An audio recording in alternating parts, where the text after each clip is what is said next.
എല്ലാം കൊണ്ട് നമ്മൾ എവിടേക്കാണ് പോകുന്നത് കണ്ടോ കേട്ടോ. അത് പശുവിന് കൊടുക്കാനാണോ എന്ന് സംശയമുണ്ടാവും, പക്ഷെ പശുവിന് കൊടുക്കാൻ അല്ല.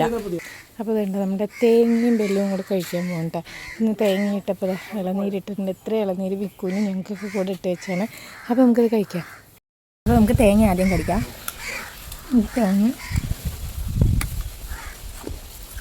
വെല്ലും, ഈ തേങ്ങയും വെല്ലവും കോമ്പിനേഷൻ ഇഷ്ടമുള്ളവർ കമൻറ്റ് ചെയ്യാം കേട്ടോ. എനിക്ക് തേങ്ങ ഉണ്ടെങ്കിൽ വെല്ലം ഭയങ്കര ഇഷ്ടമാണ്.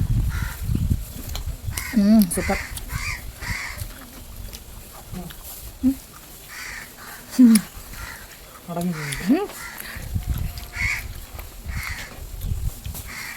തേങ്ങയും വെല്ലും കഴിച്ചിട്ട് എൻ്റെ ടേസ്റ്റ് എങ്ങനെയുണ്ടെന്ന് കമൻറ്റ് ചെയ്യാം കേട്ടോ. നല്ല ടേസ്റ്റാണ്.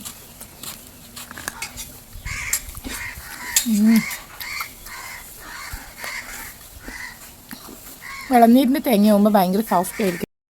അപ്പോൾ നല്ല ടേസ്റ്റ് ഉണ്ട് കേട്ടോ. ഇതാ ഇളനീരിൻ്റെ തേങ്ങയാകുമ്പോൾ നല്ല സോഫ്റ്റ് ആയിരിക്കും.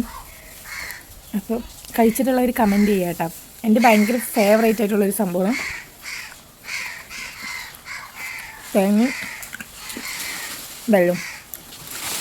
അപ്പോൾ ആർക്കൊക്കെ ഇഷ്ടമാണെന്ന് കമൻറ്റ് ചെയ്യുക കേട്ടോ. അപ്പോൾ പുറകിൽ നിന്ന് വെള്ളം ഉറക്കി കൊണ്ടിരിക്കുന്നത് തരില്ല. അപ്പോൾ ഇത് തിന്നിട്ടുള്ളവരൊക്കെ കമൻറ്റ് ചെയ്യാം കേട്ടോ.